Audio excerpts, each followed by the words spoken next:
Hello, everyone, and welcome back to Sudden Wealth. I do hope you're having a wonderful start of the week. If you do enjoy the content, please consider dropping that like and subscribe. Now, today I would like to talk about something because one of the purposes of this channel was to indeed um, expose some of these financial experts. Now, I've made my case around the YouTube finance guys, talking about the guys with the conspiracy theories, the guys with the ad revenue for the private Discord courses, all of this kind of stuff. And I've already made the assessment, which is a lot during the bull market. A lot of, and by the way, I'm not sure if I said or not, but if you do enjoy the content, consider dropping that like and subscribe. It greatly helps the channel, so thank you very much. Now, you have the typical guys, the ones with the meme stock guys, the conspiracy theories. They get a hot topic, a hot stock, a stock with a great following, and they start dumping video after video on it with outrageous predictions up or down, and then with very crazy, unprovable theories about why things go up or things go down. And the idea is just to keep your interest very active in order to basically ensure that you view the channel, and basically you keep feeding them ad revenue, super chats, you name it, they want it. Then you have the other ones, which are a bit more sophisticated, which are the ones that pop up in the middle of bull markets. So they start to predict garbage stocks to go up. Why? Because in the bull market, the riskiest assets end up going up the most at the end of the bull market, and cryptos as well.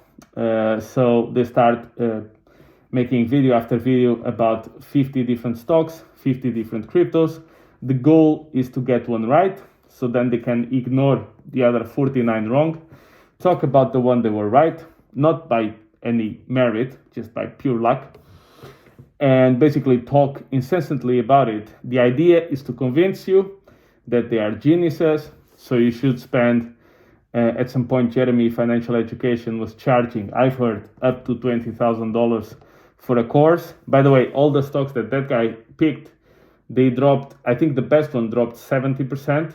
A bunch of them went bankrupt. The other ones dropped 90%.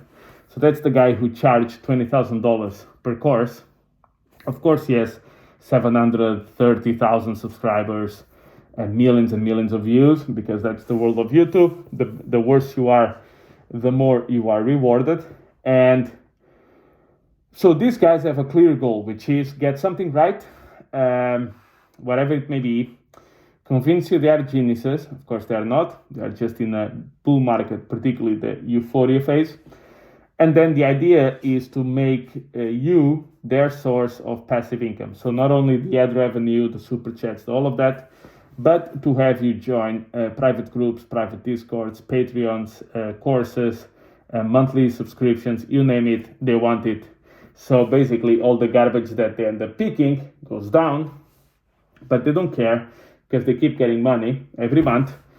And eventually they can rebuild their position. Now it's terrible for their following because their following gets completely annihilated. But that's not their concern. Their concern is to make as much money as possible from you. That's it. Then you have the most dangerous ones. The Harry Dents, Peter Schiff, Jim Rickards, Robert Kiyosaki's, I must say Ray Dalio, kind of guys. So these are the guys who, for some reason or another, are respected, which makes it worse. They have hundreds of thousands of followers, millions of views. They are licensed financial advisors, all of these things. They are what I call the doom and gloomers, the crash people, the people who actually are more concerned about their theories sounding good rather than the actual impact of their theories. Now, there's a big difference with these guys, because I don't think they are scammers at heart. They are not like the other guys that I described, which are pure scammers. These guys are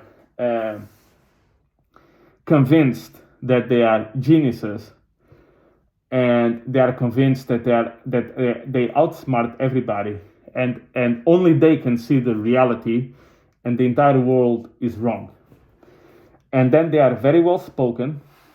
They do say certain things which sound right. Some of them are true, some of them are false. And they make these weird connections, right? They are very good in doing this. They link point A with point B, but then they make a connection between point A, B, and C, but C has no connection with the other two. But it actually sounds it does, and it kind of makes sense, but then when you actually do the research, you understand it doesn't make sense. Example, you don't get stuff for free. You cannot just print money and things get solved. Most people, okay, yeah, that seems about right. Then they say something like this. The government has been printing a lot of money and they will need to print more and more money because they started printing. Also true. That will cause high, extreme inflation in consumer prices, so it will eventually collapse.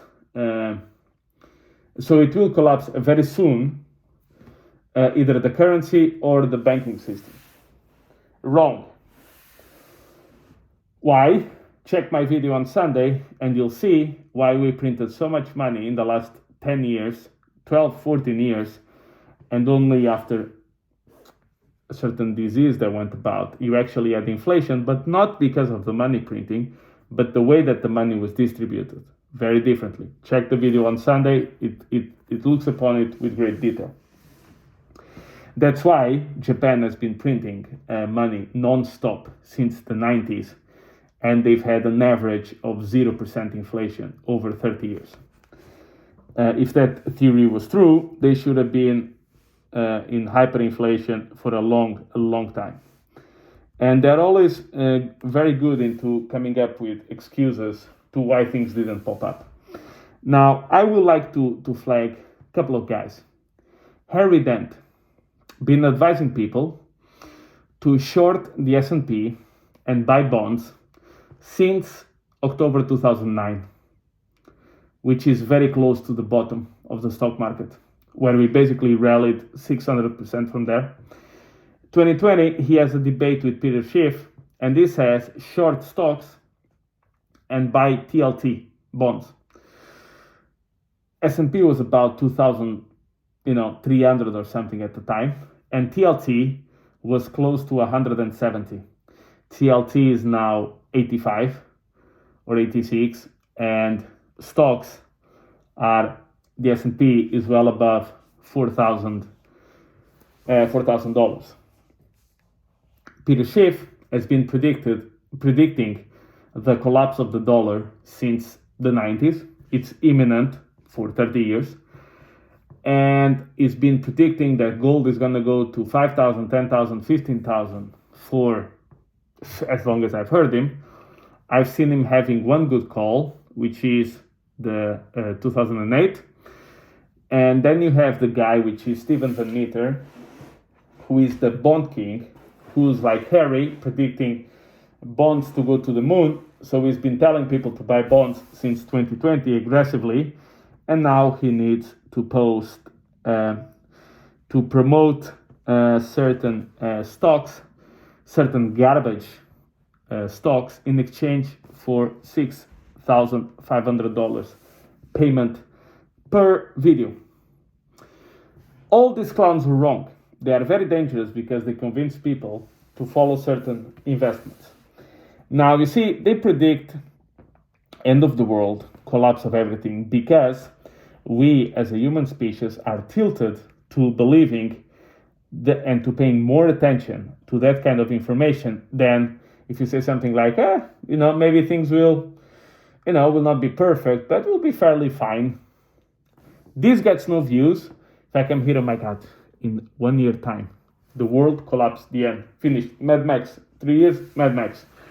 So unfortunately, this is what sells.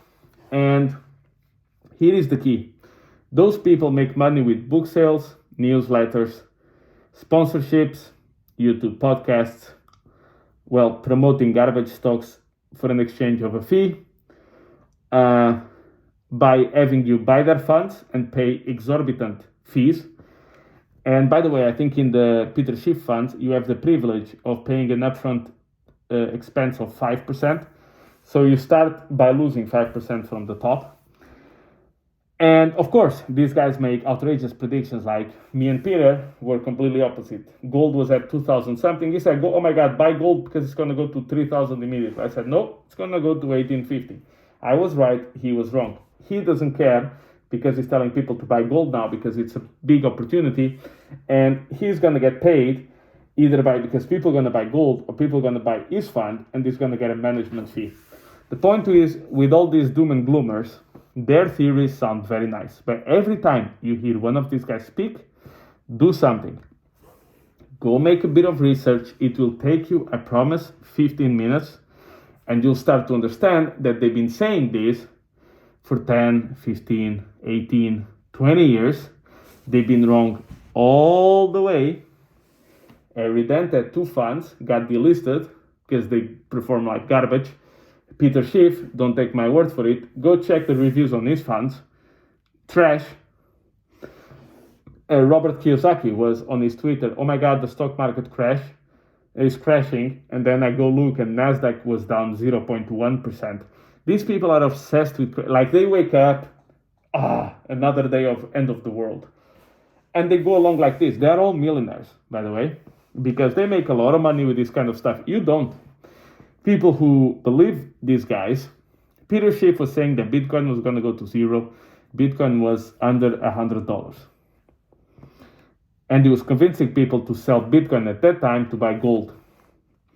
Congratulations, it just cost thousands and thousands of people the opportunity of generational wealth.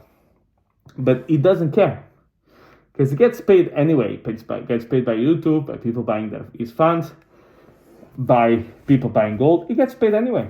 Doesn't give shit. So you need to be very careful, because understand 2 things. Number 1, go check a little bit earlier predictions that these people made. Number 2, check how they make money. Very important. That will tell you everything.